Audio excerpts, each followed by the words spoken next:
ہمارے ساتھ اس وقت موجود ہے اور ان 4 ملکوں سے موجود ہے عالیہ صلاح الدین صاحبہ، صحافی ہیں اور ہمیں اٹلی سے جوائن کری ہیں، ملان کے قریب ایک شہر ہے ادھر سے جوائن کری ہیں۔ یونس خان آج نیوز سے وابستہ ہیں اور فرانس پیرس سے ہمیں جوائن کر رہے ہیں، آپ کا بھی بہت شکریہ۔ شاہد احمد شاہد صاحب 92 سے وابستہ ہے اور اسپین سے بارسلونا سے ہمیں جوائن کر رہے ہیں۔ عشرت معین سیما جو ہیں وہ ایک صحافی ہیں اور وہ ہمیں جرمنی سے برلن سے جوائن کر رہی ہیں۔ آپ تمام لوگوں کا بہت بہت شکریہ۔ اچھا شاہد صاحب آپ کی جانب آؤں گی، اسپین میں آپ ہیں، وہاں پہ بھی کیسز بہت زیادہ ہوئے ہیں، یہ بتائیے سب سے پہلے، اور ہمیں شاید ہنسنا نہیں چاہیے اس لیے بیکاز جو ڈاکٹرز ہیں یہاں کے وہ ہاتھ جوڑ کے کہہ رہے ہیں کہ پلیز آپ اس لاک ڈاؤن کو مزید سخت کریں، آپ اس کو کھولیں مت، آپ اسمارٹ لاک ڈاؤن کی اس کی شکل نہ دیں۔ مگر شاہد صاحب اسپین کے اندر اس وقت کیا ہو رہا ہے؟ کیا اسپین کے اندر بھی جس طرح عالیہ بتا رہی ہیں کہ 1 مہینے کے بعد جب وہ پیک سے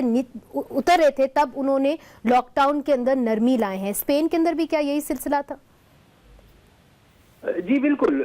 ایسے ہی تھا۔ یوں ہوا کہ جو اموات تھیں وہ 900-950 تک چلی گئی تھی۔ اسی طریقے سے جو ہر روز کے کیسز ہیں، نئے آنے والے کیسز، ان کی تعداد بھی 9000 کو چھو رہی تھی۔ پھر آہستہ آہستہ بتدریج یہ جو تعداد ہے یہ کم ہونا شروع ہوئی اور جب یہ تقریباً 2000 پہ 2500 پہ پہنچی تو اس وقت جو نرمیاں تھیں ان کا آغاز ہوا۔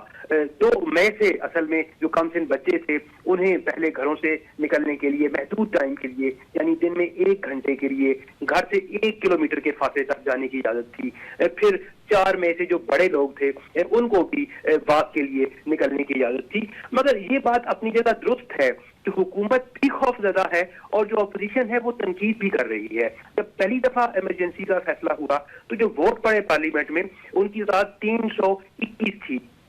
یہ وہ ممبران ہیں جنہوں نے حمایت کی لاک ڈاؤن کی۔ اور اب جب آخری دفعہ لاک ڈاؤن بڑھانے کی بات ہوئی تو صرف 178 کے قریب جو لوگ تھے اراکین ممبر اسمبلی انہوں نے حق میں ووٹ دیا لاک ڈاؤن۔ شاہد صاحب آپ ایک بڑی دلچسپ بات کر رہے ہیں چونکہ یہاں پہ پارلیمنٹ بند رہا اور پہلا جو اجلاس ہوا پارلیمنٹ کا وہ کل ہوا، تو آپ یہ کہہ رہے ہیں کہ اسپین کے اندر پارلیمنٹ کھلی رہی جب یہ اتنی سخت وبا پھیلی ہوئی تھی اور اتنی اموات آپ کی ہو چکی تھی؟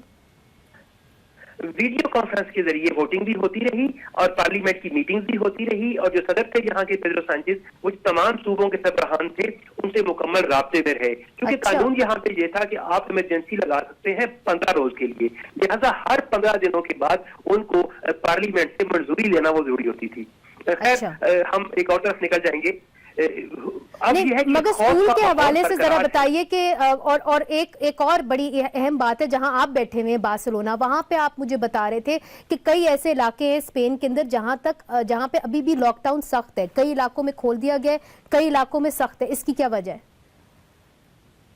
بالکل وہ دیکھ رہے ہیں، اصل میں واچ کر رہے ہیں ساری صورتحال کو کہ کس علاقے میں نئے کیسز کتنے آ رہے ہیں، وہاں کے جو لوگ ہیں ان کی صورتحال کیا ہے، کتنی بڑی تعداد میں لوگ باہر نکل رہے ہیں، وہاں جو چھوٹا بزنس ہے اس کی کیا صورتحال ہے۔ تو حکومت بالکل کوئی بھی رسک لینے کے لیے تیار نہیں ہے، وہ یہ چاہ رہی ہے کہ جہاں بالکل جو تعداد ہے نئے کیسز کی وہ بھی کم ہو رہی ہو، لوگ جو ہیں وہ بھی احتیاط جو ہے وہ بھی اب میٹرو اور جو بسیں ہیں وہاں پہ آپ کو ماسک پہننا ضروری ہے، حالانکہ جو پبلک مقامات ہیں اٹلی کے برخلاف وہاں پہ